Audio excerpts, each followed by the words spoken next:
Kia ora koutou katoa, ko te Māori ahau. Te rānei, hia ako au te reo Māori anō. Nā tērā kōrero ana o te reo Māori. Engari, ko waha, kaha, ko waha, ko waha e kōrero ana au. I te rānei, ka koa te o ki koutou, e ngā kupu tohu wā. Hei aha tērā i te reo Pākehā, ko ngā tense markers.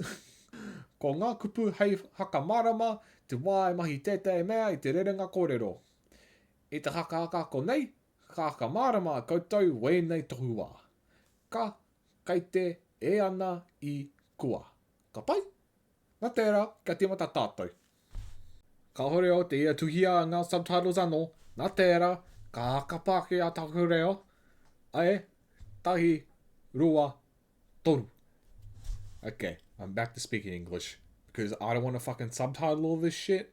And honestly, I'm not even confident enough that I could say everything that I want to say without spending forever fucking, like, double-checking all the kupu.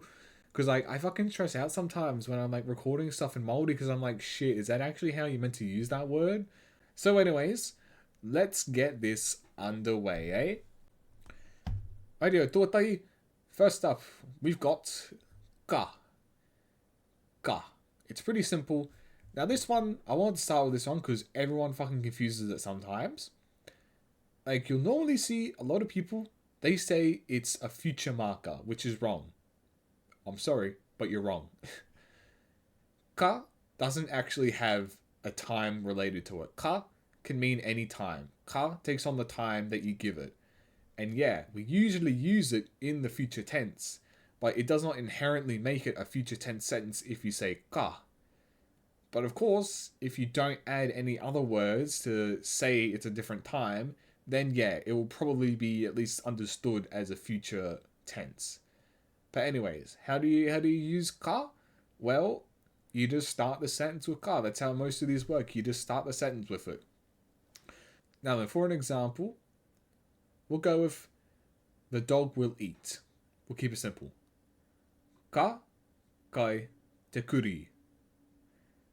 All we had to do was put ka in front of our verb, which was kai. And then after that, we put the thing doing it. That being said, if I add, for example, let's say, iterara, yesterday. Iterara ka kai te kuri. That would mean yesterday the dog ate. Even though we still use the same part of ka kai te kuri.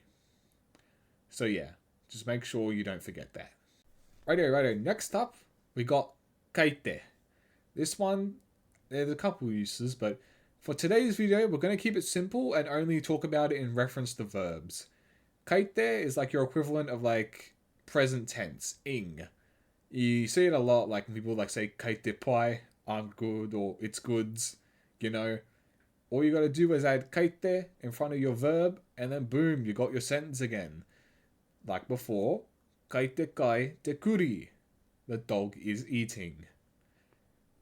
And with this one, I will add, the one coming up next basically means the same thing. It's like technically a slight difference in the meaning, but like it really doesn't matter because if you go to Te Toi Tokirau and the western parts of North Island, the Ika Maui, everyone uses a different particle, whatever you want to call it, tohu wā, to mean the same thing. But in Te Tai Rāwhiti, they pretty much always use kaite over the one I'm going over next. But don't forget that this one and the one coming up next both mean practically the same thing. They're literally interchangeable. Don't worry about it. Okay, right up. This one, little more complicated, okay? Stay with me. E ana. This one, we put the e in front of our verb and the ana after our verb, okay? So the verb goes in the middle of this one. And I'm not going to overcomplicate it, but assuming if in the future, when I go over it, we might go over words, you know, like if you add words like towards or still, which will be like mai, tonu, those words will go before ana. And I'd suggest learning that before you get used to saying e ana and then keep adding the words afterwards by accident because you're grammatically wrong. You are incorrect in your grammatical use of te reo Māori, and you're gonna die a horrible death because of it. Or not. But yeah, if you wanted to use this in our sentence from before, you would say, e kai ana te kuri. The dog is eating, just like before. And you know what, fuck it. If you want to say the dog is still eating, just to, demonstrate what I was talking about before, you would say, e kai tonu ana te kuri. Right here. Next up, I. This one, real simple one again. Just at the start of the sentence, this is your past tense marker, in this case. But anyways, for I, just like before, you throw your I at the start before your verb. So if you want to say the dog ate, you would... Oh, wait, no. Yeah. I almost got confused for a second. If the dog ate, you'd say I kai te kuri. The dog ate. I nearly said the one coming up next because I'm so used to talking like that all the time. But yeah, that's it. That is your past tense marker. Righto, last up here, the one that I almost got confused with for a second because I talk like this way too much. Kua. What is kua? Kua is the past perfect marker, which means it's the equivalent of saying like has done, which I almost accidentally said before. So if you wanted to say the dog has ate, you would put kua at the start in front of the verb just like before, and you'd say kua kai te kuri. The dog has eaten. The dog has ate. And yeah, that's about it. Okay, so I think that's going to wrap us up for today. So, meha me, he pai tēnei hakataki a koe. Ka hore wareware te hakaraiki, te habaskaraibi, I te channel nei, I te hakaata nei. Ka hore wareware, kia maumahara,